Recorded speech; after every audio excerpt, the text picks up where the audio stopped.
So, how are you students in lecture number 13 hyper conjugation.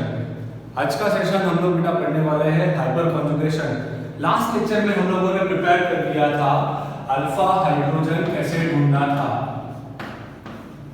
आप लोगों ने बेटा लास्ट लेक्चर में पढ़ाई कर लिया है कि कैसे आप लोग अल्फा हाइड्रोजन को ढूंढोगे। आज फिर एक बार उसका रिवीजन लगा देते हैं। आपको दिया गया है CH3, एक आपको कार्बोकैटायन दिया जाता है यहाँ पर और पूछा जाता है कि इसमें अल्फा हाइड्रोजन ढूंढ के दिखाओ। कितने हुए इसमें अल्फा हाइड्रोजन को ढूंढ के दिखाओ। तो कैसे ढूंढोगे? सबसे पहले अनसैचुरेटेड सिस्टम को बेटा बॉक्स बनाना है। अनसैचुरेटेड सिस्टम को बॉक्स बनाने के बाद फाइंड करो कितने कार्बन उसके साथ अटैच है। तो 3 कार्बन अनसैचुरेटेड सिस्टम के साथ अटैच है, तो यहाँ पर आएगा 3 अल्फा कार्बन। अभी देखो बेटा ध्यान से, इस अल्फा कार्बन के पास 3 हाइड्रोजन है, इस अल्फा कार्बन के पास 3 हाइड्रोजन है और इस अल्फा कार्बन के पास भी 3 हाइड्रोजन है। तो कुल मिलाकर यहाँ पर कितने अल्फा हाइड्रोजन हुए? यहाँ पर हो गए 9 अल्फा हाइड्रोजन। ये आप लोग लास्ट लेक्चर तक पढ़े हो। आज का सेशन हम लोग पढ़ाई करने चलते हैं बेटा हाइपर कॉन्जुगेशन। हम लोग देखेंगे कि किस तरीके से इस मॉलिक्यूल में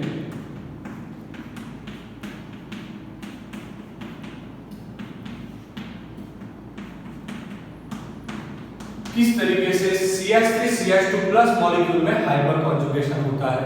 बस आज का सेशन हमारा इतना ही है।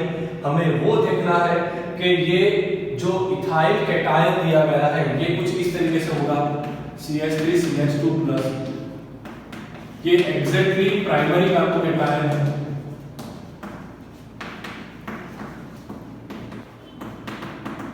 अभी आपको वो ढूंढना है कि यहाँ पर कैसे हाइपर कॉन्जुगेशन होता है।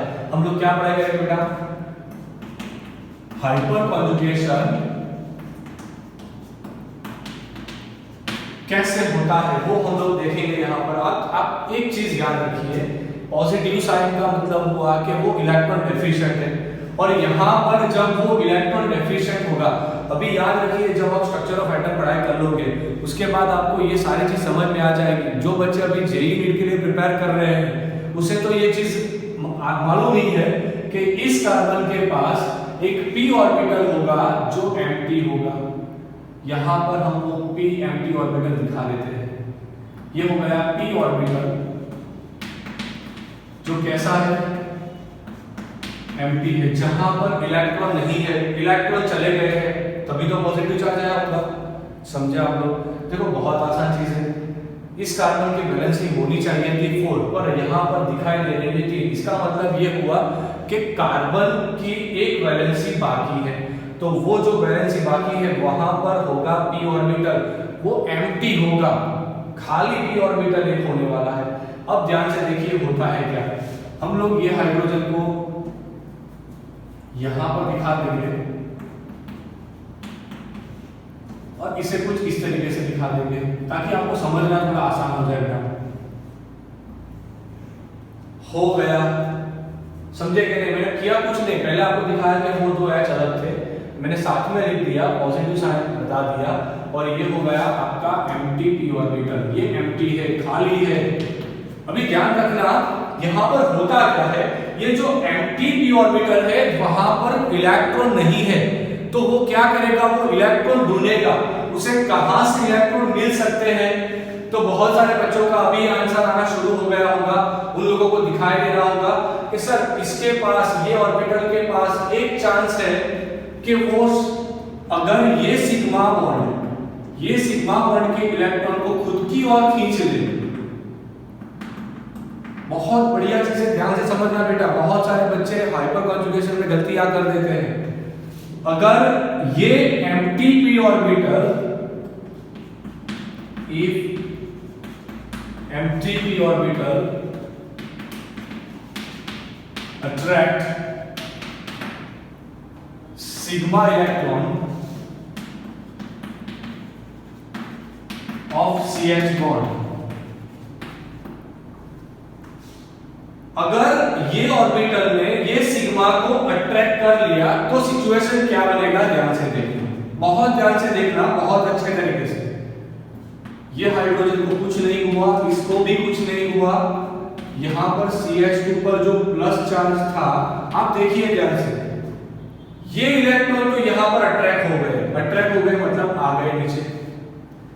ये दो इलेक्ट्रॉन है जो एक बॉन्ड बना रहे हैं, वो अट्रैक्ट हो गए इस कार्बन की ओर, इस कार्बन की ओर वो अट्रैक्ट हो गए, तो वो नीचे झुक जाएंगे, झुक गए, आ गया। अगर ये आ गया तो अभी आप ध्यान से देखो 1 2 3 4, मतलब ये पॉजिटिव चार्ज चला गया, पॉजिटिव चार्ज चला गया। पर ये हाइड्रोजन के दोनों इलेक्ट्रॉन चले गए, उस वजह से यहां पर आएगा पॉजिटिव चार्ज। अभी आप ध्यान से देखो, यहां पर बीच में कोई बॉन्ड नहीं है, फिर भी इलेक्ट्रॉन ने क्या किया, जंप लगाया, इलेक्ट्रॉन ने रेजोनेंस करवाया। इसीलिए हाइपर कॉन्जुगेशन को नो बॉन्ड रेजोनेंस भी बोला जाता है। इसे लो बॉन्ड रेजोनेंस भी बोला जाता है। बहुत इंपॉर्टेंट चीज है बेटा। अभी एक चीज क्लियर हो गई कि इसका, इस कार्बन का जो पॉजिटिव चार्ज था वो इस बॉन्ड की वजह से चला गया। तो कोई बच्चा ऐसा भी सोच सकता है कि सर क्या यहां पर ये पॉसिबिलिटी नहीं हो पाएगी? तो बेटा यहां से भी वो पॉसिबल हो पाएगा। उस केस में ये दो हाइड्रोजन वैसे के वैसे रहेंगे। इस हाइड्रोजन का बॉन्ड चला गया बीच में, तो यहां पर आएगा CH2, पॉजिटिव चार्ज नहीं रहेगा। तीसरा एक पॉसिबिलिटी, इसे हम पॉसिबिलिटी 1 बोल देंगे, इसे हम पॉसिबिलिटी 2 बोल देंगे।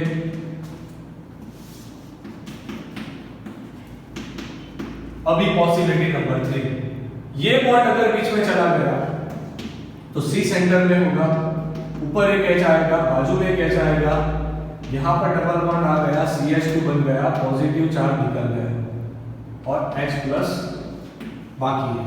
तो यहां पर देखो बेटा बॉन्ड नहीं है यहां पर, इसी वजह से क्या बोला जाता है, नो बॉन्ड रेजोनेंस। अगर आप थोड़ा दिमाग लगाओ तो आप ऐसा सोच सकते हो कि ये हो गया आपका अनसैचुरेटेड सिस्टम, और इस अनसैचुरेटेड सिस्टम के साथ जो डायरेक्टली कनेक्टेड उसे आप बोलोगे अल्फा कार्बन, और अल्फा कार्बन के जो हाइड्रोजन है उसे आप बोलोगे अल्फा हाइड्रोजन। अभी एक चीज क्लियर हो गई कि डबल बॉन्ड आया, इसका मतलब यह हुआ कि यहां पर स्टेबिलिटी बढ़ी। आप ऐसा भी सोच सकते हो कि इस कार्बन का जो पॉजिटिव चार्ज था, ये वाला, इस कार्बन का जो पॉजिटिव चार्ज था वो 3 हाइड्रोजन ने एक साथ में डिस्ट्रीब्यूट कर दिया, मतलब अभी उस पर पॉजिटिव चार्ज कम होगा। समझ रहे हो आप लोग बेटा? इसी वजह से मॉलिक्यूल की स्टेबिलिटी बढ़ेगी।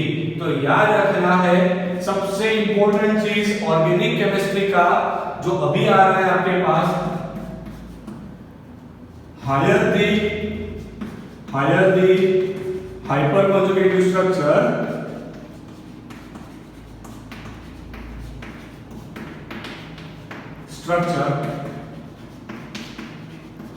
higher the stability।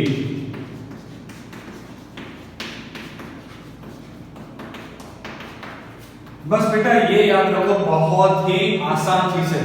जितना हाइपर कॉन्जुगेटिव स्ट्रक्चर बनेगा, ये हुआ हाइपर कॉन्जुगेटिव स्ट्रक्चर 1, ये हुआ नंबर 2, ये हुआ नंबर 3, जितना ज्यादा हाइपर कॉन्जुगेटिव स्ट्रक्चर बनेगा उतना ज्यादा स्टेबिलिटी आएगा। अभी आप ध्यान से देखो, थोड़ा दिमाग लगाओ, हाइपर कॉन्जुगेटिव स्ट्रक्चर्स कौन बनाएगा? तो ध्यान से देखना, ये तो अल्फा H है, ये भी अल्फा H है, ये भी अल्फा H है, और देखो 3 अल्फा H थे, इसका मतलब यहाँ पर हाइपर कॉन्जुगेटिव स्ट्रक्चर्स कितने बने? 3। इसका डायरेक्टली मतलब होता है, ये भी बहुत इंपॉर्टेंट चीज है बेटा, याद रखिए जेईई नीट के लिए, बोर्ड के लिए बहुत इंपॉर्टेंट चीज, hyper conjugative structure directly proportional to alpha hydrogen. इसका मतलब ये हुआ कि जिसके पास अल्फा हाइड्रोजन ज्यादा होगा उसके हाइपर कॉन्जुगेटिव स्ट्रक्चर्स ज्यादा होंगे, और उसका स्टेबिलिटी ज्यादा आएगा। उसका स्टेबिलिटी ज्यादा आएगा। ये ऑर्गेनिक केमिस्ट्री का सबसे बढ़िया पॉइंट ये वाला, जितना हाइपर कॉन्जुगेटिव स्ट्रक्चर ज्यादा होगा उतना स्टेबिलिटी ज्यादा आएगा। फिर से एक बार मैं पूरी चीज समझा देता हूं। इस कार्बन पर पॉजिटिव चार्ज था, पॉजिटिव चार्ज मतलब उसका एक ऑर्बिटल एम्प्टी होगा, वो एम्प्टी ऑर्बिटल ये सिग्मा के इलेक्ट्रॉन का, तो आप ऐसा बोल सकते हो बेटा ये और कुछ नहीं है, ये सिग्मा पाई या फिर सिग्मा पी कॉन्जुगेशन है। ये बेटा सिग्मा पी या फिर सिग्मा पाई कॉन्जुगेशन है। क्यों कॉन्जुगेशन बोले? क्योंकि बीच में एक और सिग्मा बॉन्ड आ रहा है।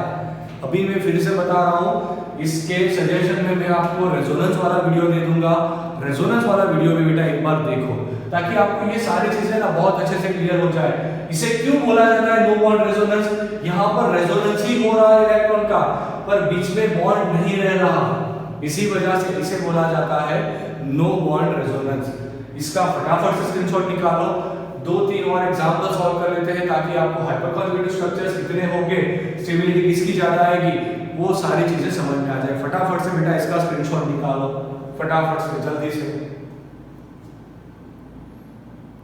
ओके, तो बेटा स्टार्ट करते हैं थोड़े और एग्जांपल्स लेने के बाद कि कैसे आप लोग स्टेबिलिटी का ऑर्डर निकालोगे।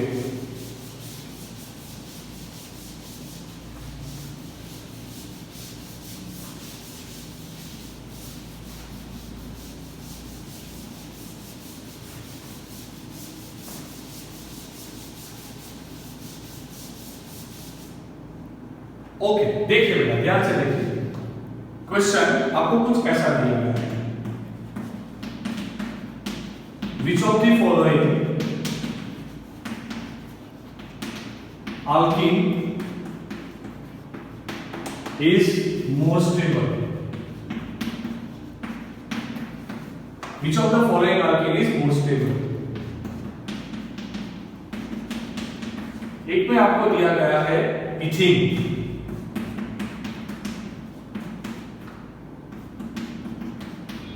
दूसरे में propene,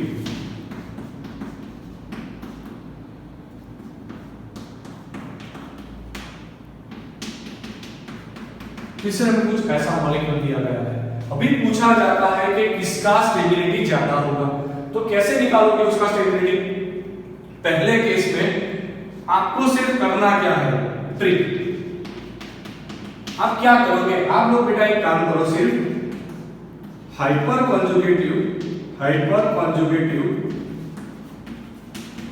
structure is proportional to alpha hydrogen and is proportional to stability। इसका मतलब ये हुआ जितना आपके पास अल्फा हाइड्रोजन ज्यादा होगा उतनी स्टेबिलिटी ज्यादा आएगी। तो इसके अंदर ये वाले केस में इसे बॉक्स बनाया क्योंकि ये अनसैचुरेटेड सिस्टम हो गया। पहले केस में आपके पास अल्फा सी 0 अल्फा एच 0। दूसरा केस, दूसरे केस में आपने इसको बॉक्स बनाया, उसके बाजू वाले कार्बन को देखा जो हो गया आपका अल्फा कार्बन, इसके पास अल्फा हाइड्रोजन 3 है।